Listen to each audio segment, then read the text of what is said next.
red right now. Hey, this is Phil Ratcliffe with Rebel Financial, and thanks for tuning in today. Today we have a great episode for you. We've got Allen Proctor here with SocialVentures. Thank you so much for coming, Allen. Delighted to be here. And actually, just learning more about you and SocialVentures, I couldn't believe how much good you guys are doing and how much you've grown in the last few years. And I think this is going to be really great for a lot of our viewers, whether you're watching live or you're going to watch later, to learn more about the good things that you guys are doing. Let's get going. So a little bit of intro. Allen has over 30 years of experience in working with financial companies, evaluating, helping them enhance their productivity and effectiveness. He's worked for Harvard University, New York City, the Federal Reserve, and then now you've transferred over to trying to do good in a different way, right? We need responsible, good government and people to educate our kids, but we also need, because our country is just so business oriented, business needs to do good as well too, right? Absolutely. You know, so I think that's great. So, tell us a little bit about, how you transitioned from, EDU to government and now to helping doing good works in business. My life story. I think basically what I focused on throughout my career is how you can get the organization you have, whether it's a university or a business or a government or whatever, how can you really get your finances focused on what you're really trying to achieve? What's your objective? And that's easy to say, but actually kind of rare to do. And so believe it or not, at Harvard, which you think about as a university that has no problems at all, it's hard being rich. It's hard to believe that, but they had their own financial issues, and we spent a tremendous amount of time trying to maintain their financial independence of the Harvard Management Company, which manages their portfolio, and to try to help the faculty understand how the finances were actually helping them. Harvard has problems like that. One of the major things we did when working in New York City government was helping mayors understand how they can still achieve their priorities in a recession. Usually you think when your budget's dropping, you cut some of the things you know about, which is your favorite things, and how you can really try to achieve your priorities in any environment. In Columbus, I spent a fair amount of time working with nonprofits. And what I saw was in the 2001 recession, in the 2008 recession, they were having to cut back on the programs at the very time their programs were most needed. So I started looking at, and a number of my clients I'd worked with very closely were good examples of how they didn't have to cut back. They could actually maintain and sometimes expand what they did. And the real difference was which of these nonprofits had developed very strong earned revenue programs that could really sustain them when philanthropy dropped. Because philanthropy is fairly cyclical.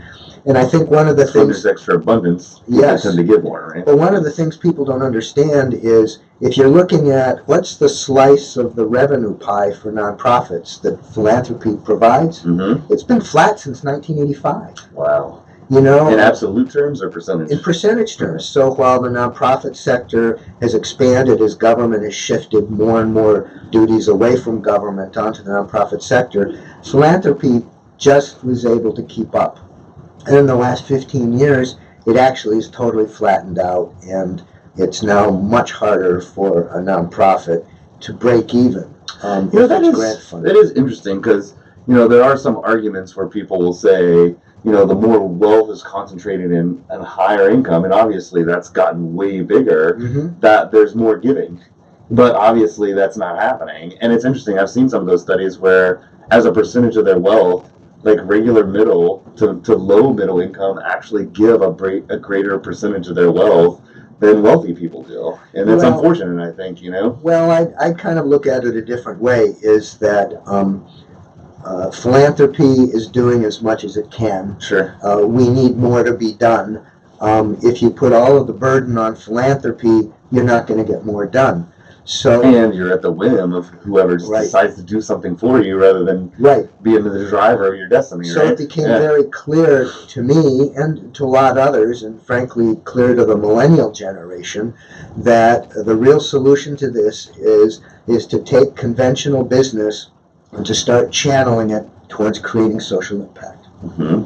And the ones that we support are called social enterprises because they're all in. They were formed because they wanted to create social impact, but they're funding it exclusively through the revenues from selling goods and services. That's awesome. And it's appealing to the millennial generation because they believe a business should be about more than making money. Yeah. At the same time, millennials are saying, I want everything that I do to in some way help make the world a better place. Absolutely. It's fulfilling. You're not just working for money, right? And what's really great about social enterprise is if we just had the nonprofit model and you wanted to do some good, you'd say, I can volunteer or I could donate. Yes. And many people have only so much time, or they can only give so much. I mean, if you're a millennial and you're earning $30,000, what's your potential? Student loans, So you add social enterprise, and now you add 2 additional ways you can help. By buying goods and services from a social enterprise, that you may need anyways. You're creating social impact. Yeah. So you can buy a cup of coffee from Starbucks, and Starbucks will be profitable.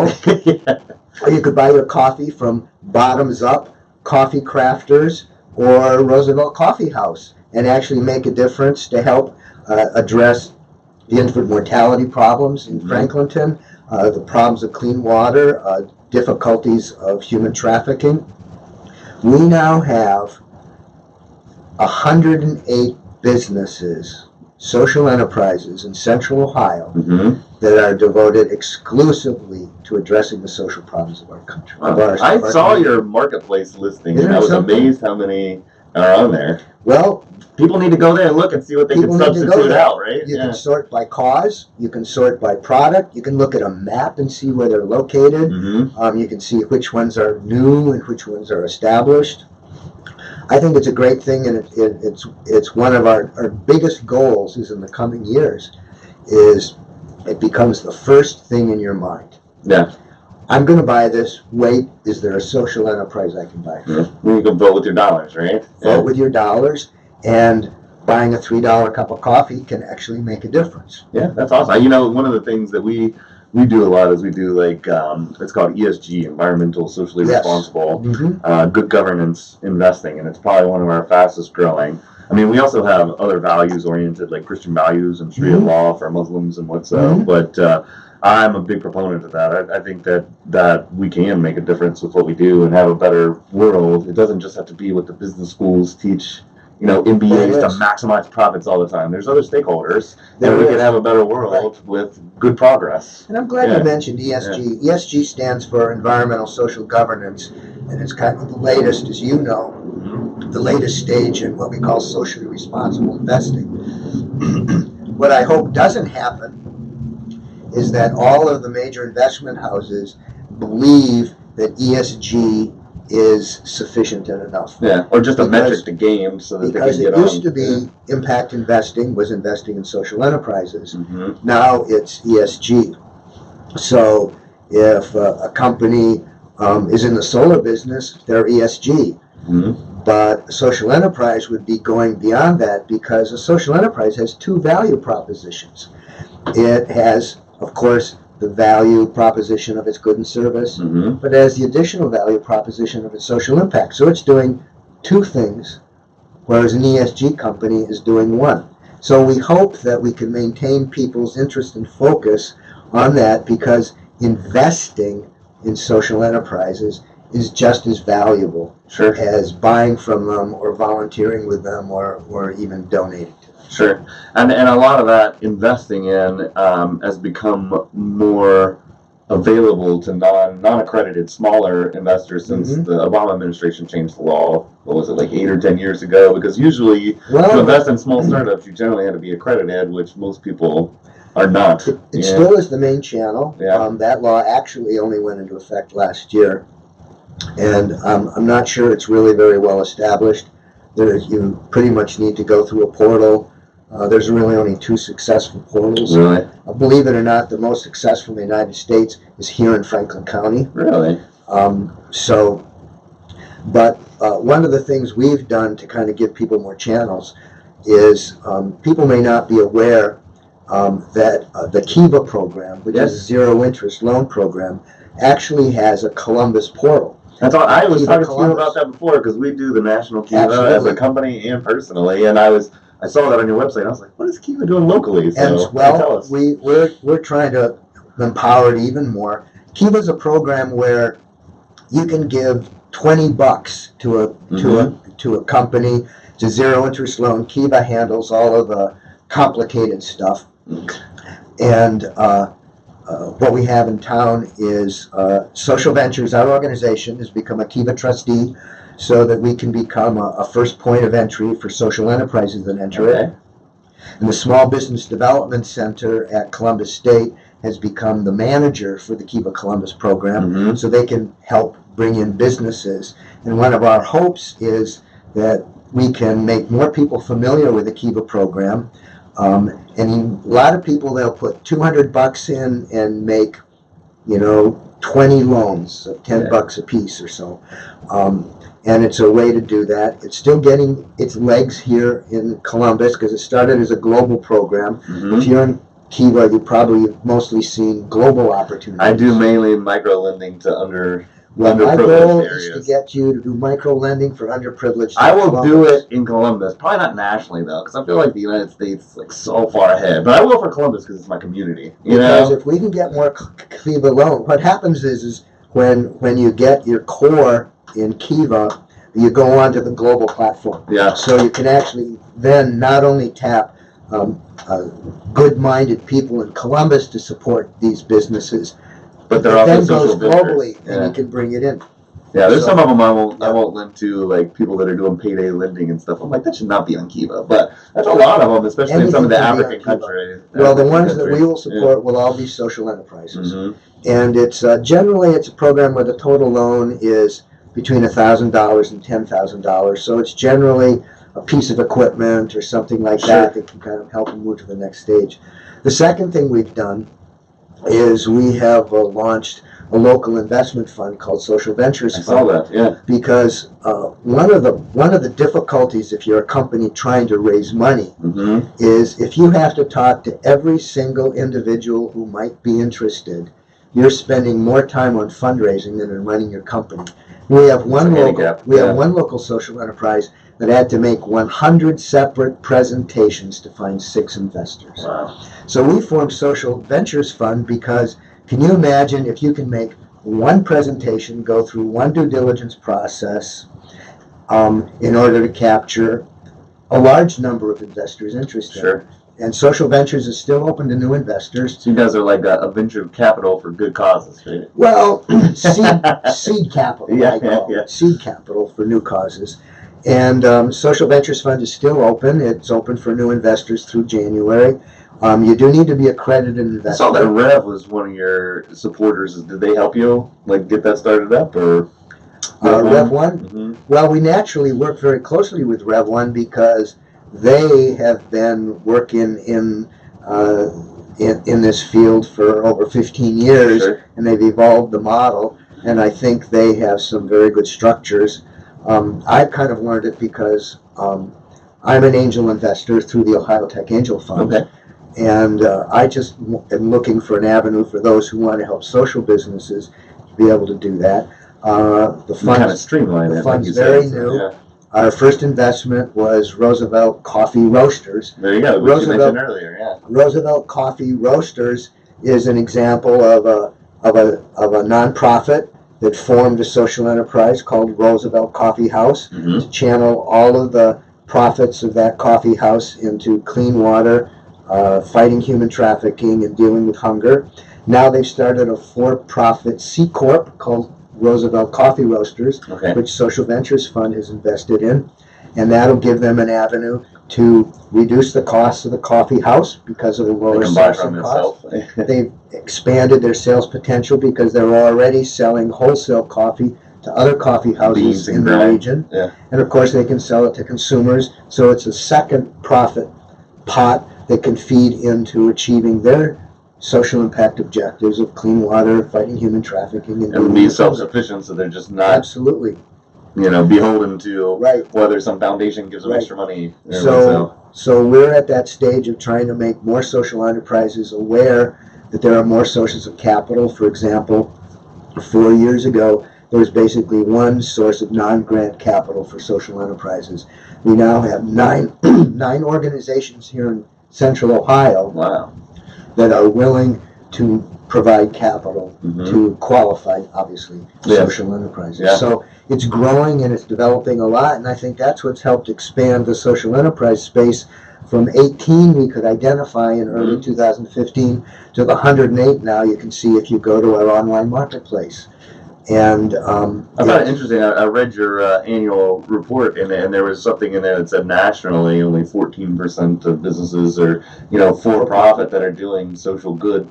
And here it's like 41% or what. So you're definitely making a huge impact. It is, and frankly, I think it's just going to grow more and more because for a lot of us, when we think about good, the only example we had was nonprofits. Sure. So this notion of social enterprise, do good, for profit, is very unfamiliar. But what we're finding, what has always been true, is the for-profit model is vastly more flexible if you're trying to grow a business. Yeah. Vastly more flexible. Nonprofits, in many ways, are a regulated business. There's a lot of limitations of what they can do. They're wonderful organizations, but I think they are realizing that it holds them back. So a lot of the large nonprofits that have formed social enterprises have formed for-profit subsidiaries. Yeah. Probably the biggest in town. And they can fund themselves, basically, from that activity. One of the biggest in town is Zumbizi Bay, which is a wholly owned for-profit, tax-paying subsidiary of the Columbus Aquarium. Yeah, I know the tickets for that are way more expensive than the zoo. Because it helps animal conservation. Right. And that's a good thing. We love the zoo. We go, well, maybe my wife and kids go with me, but, once a month or so it's pretty good. I hope you go in the warm weather and the cold weather. Yeah, we do. We were just there for the Halloween thing, and then we'll go for the winter lights. And COSI has quite a number of bird revenue. In fact, COSI is probably the best example in town of how a nonprofit has used social enterprise. In the last 10 years, COSI has grown 100% without increasing its fundraising by $1. Wow. All the growth has been through what nonprofits call earned revenue. You call it sales. Yeah. And it's just a great success story. But most of our social enterprises, by formed in the last 3 years, they're generally owned by people under 35 years of age. About 40% are owned, or their senior executive is female. Okay. So more balanced than the regular. Vastly more balanced. Yeah. Vastly more balanced. So social enterprise is a space where people can do good by buying, by investing, by volunteering, and of course you can still donate. So I like that you mentioned that. And on your website, you have where you can click if you're interested in doing any of those things. Absolutely. And so I think it's very easy to navigate and what you're interested in, So like you said, look up some substitute to Starbucks or whoever. I would encourage people who really want to know what's going on. I don't know if it's on the site. This is our annual report. You can download it online. It'll tell you all the players in town, all the social enterprises that exist and who's in charge. Big list there, It'll tell you all of the social impact they're creating. I mean, it's amazing. Go ahead and share the screen, Jonathan. Share the screen real fast. It's just amazing what these social enterprises are doing. So if you guys are seeing the screen right now, this is their website. It's just SocialVentures, But even when I just Googled it and I just did Social V, it popped up just right away. So it's real easy to find. You go here, you can see the marketplace, invest, who are mentors, resources, and the annual report.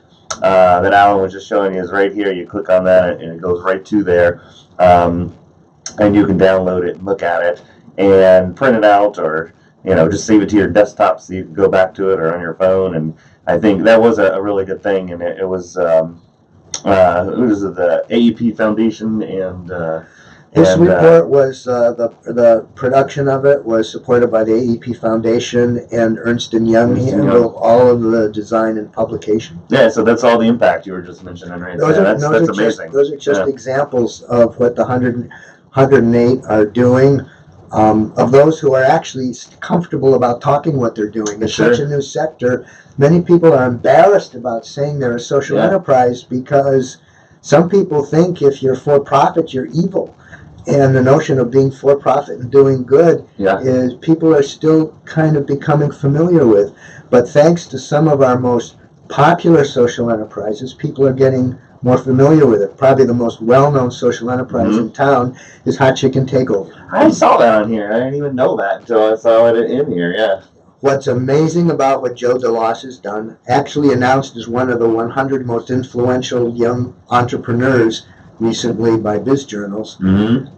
Joe went from 1 location to 3 locations, went from 40 employees to 170 employees, and still was able to have his staffing be 70% ex-offenders and people recently released from prison.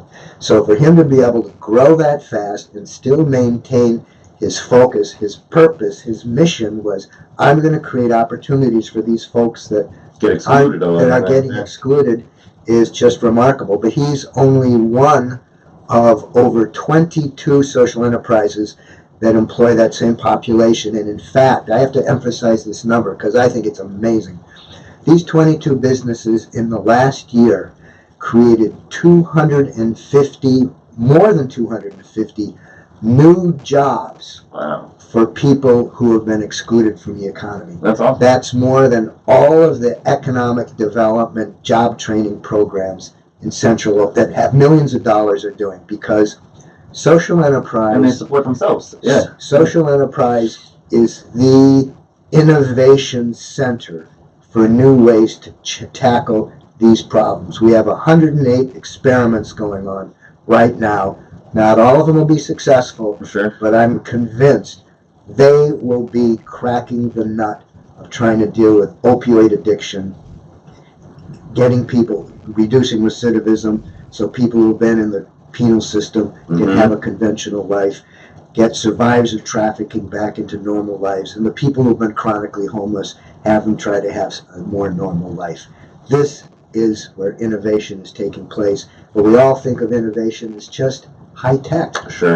But solving a new way to solve a problem. Certain things like this that like GDP and what so doesn't capture, because you can make the world better for more people, and it's not necessarily like showing up in those economic numbers or what so. But if they're good people doing good things, there's a little bit of reallocation, but it's from people proactively working, not like redistributing. People proactively working, and they're focused on our locality instead of trying to build some big national business that'll be a mile wide and an inch deep.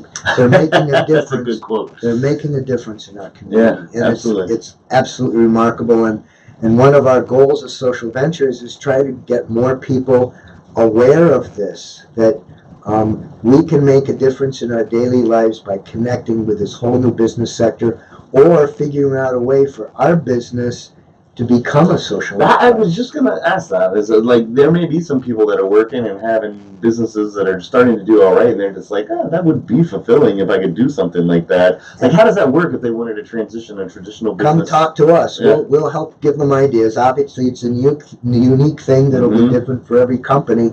But what we have in our social enterprises find that their good or service absolutely has to be competitive and the same quality as everybody else.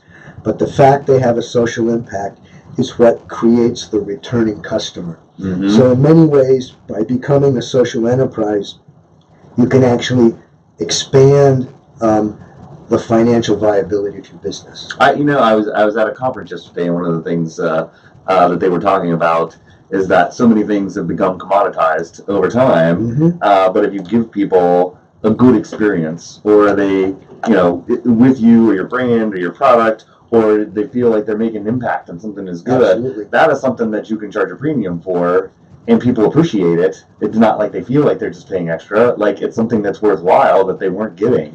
That's absolutely true, but I want to hasten to add, it's not true that social enterprises always charge more premiums. Sure. They're just as competitive. You can go to Roosevelt Coffee House and get a great cup of coffee that supports local impact, and it's no more expensive than your fancy little latte at Starbucks. That's it. Well, is there anything you'd like to leave us with? Things that are coming up, or things for people to keep on their minds as we close out our discussion today? I think there are three things. If someone's involved with Kiva, we'd really like them to get plugged into the local Kiva. Contact us. I'm going to check that out after you leave today. Secondly, one of the programs we support that I think is really exciting is Columbus Soup. If you haven't ever been to a Columbus Soup, it's one of the most energizing events to support good causes around. You pay $7, you get free soup that's provided by vendors, and then you vote who gets all the $7. We have a new program called Columbus Funds. So for small businesses and social entrepreneurs who are saying, how do I get funding? Who do I talk to? Yeah. Who am I ready to talk to? It's a great program. Go to our website and plug into it, or Columbus Funds. The next program will be December 17th. Okay. And the next big thing is we're bringing in from Austin a program called Philanthropitch. Philanthropitch is an amazing program that has been able to, in one night, raise more than $300,000 for nonprofits. It's unbelievable. And what's remarkable about it is it has tapped our mid-sized companies to use their HR staff benefit budgets to channel it into philanthropy. So it's not their philanthropic budget, it's not their marketing budget, it's a whole new budget. And this program has been so successful in other cities. We hope that it'll be just as successful in Columbus. It's March 4th. It's at the Rife Center. Okay. And the applications for nonprofits to pitch for it just closed this week. Yeah. We'll be going through the review with the Philanthropitch folks in How many are participating? Only 5 get to pitch. So they're competing to get one of the 5 spots. They're competing to get one of the 5 spots, and then they'll get tremendous coaching and training for that pitch. So you'll see this as a highly polished, high production value event where you can bring your staff to come to there and decide who's going to get money that you put into a pot. It's really exciting. It's like a good Shark Tank. For good, right? Where the audience gets to. Right, yeah. Yes. Actually, they do it. We're putting out a tremendous amount of that. If you really want to be current on it, the best way to be current is to sign up, to go to our website, sign up for our newsletter. Because our newsletter will tell you all the things going on in this space, whether it's being done by SocialVentures or being done by somebody else. So we'll post all the social media or wherever you guys may be watching this. So you can click over to the SocialVentures website, sign up for their newsletter, and you guys have got so much going on, it's probably impossible to remember it all, but you can always go there, reference it, get on the newsletter, and then you'll get the updates when they're happening, right? And of course, we do the Twitter, we do the Facebook, we do all of that stuff. Well, thanks so much, Alan, for all you do and coming in and sharing it with us. Well, thanks for being interested in this space, because I think it's the most exciting, innovative, fun space going on in the business sector today. I heartily agree with you. That's one of the things, like we said, we're doing ESG and values-based investing, but eventually one of the things we'd like to make is, like, for regular investors to be able to maybe replace our small cap and some of our mid cap investments with actually like local, almost like, crowdfunding type stuff for businesses and whatnot. And then some of our higher risk conservative investments with like micro lending and Kiva type stuff, because of course, it would be more. We need to make some interest if it's going to be for people's long-term goals. They have to make something to be able to retire off of. But the amount of funding that's available for that people would appreciate to do something good with it than to just loan to governments or corporations they don't necessarily like, I think would be immensely powerful. Social Ventures Fund, our target is to get a 2 to 4% return for people. That beats 10-year Treasury bills. Sure, absolutely. Well, thank you guys for tuning in again. Hope you are having a super finish to the week. I think around here we'll have a little rain, but on Monday it'll be 65 and sunny. So we went straight from 90 to 50, so maybe we can at least get 1 or 2 days. Great night for Halloween. That's what we want. Right, on Monday. Yep. So join us next week. We're going to have Ryan Sablon in. He's going to teach us a little bit about marketing and sales and business automation. It's one thing that's near and dear to our heart. So if you do own a small business or thinking of starting one, or you're just interested in how different things can help you automate and serve your customers and maybe have less work in your life, join in for that. So you guys have a great weekend, and thanks for tuning in again.